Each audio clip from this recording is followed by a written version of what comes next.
One of the Dead Sea Scrolls isn't a scroll you can roll at all. It's copper, cold, rigid, hammered with Hebrew letters, and it reads like a checklist of buried treasure: 64 locations, step counts, cubits, weights.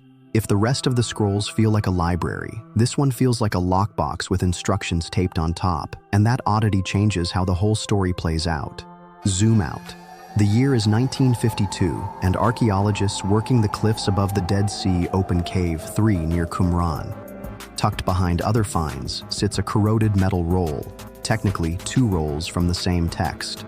Unlike the parchment and papyrus that make up the other famous scrolls, this one is bronze-green copper alloy, metallized by centuries, brittle like eggshell. And its Hebrew isn't the literary style of Isaiah, it's closer to the everyday language of the Mishnah. Already the outlier is waving a flag. I'm the weird one. Here's the first snag. You can't unroll a copper onion without turning it into confetti. So in 1955 and 1956, Manchester engineer H. Wright Baker does something radical. He coats and carefully saws the roll, turning it into 23 curved plates that finally reveal the letters inside.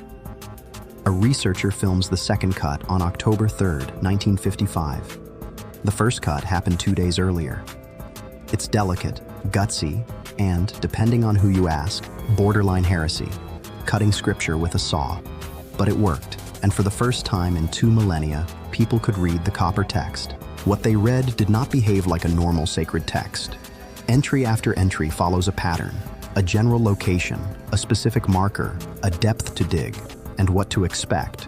Talents of gold, bars of silver, vessels, sometimes with cryptic Greek letters tacked on.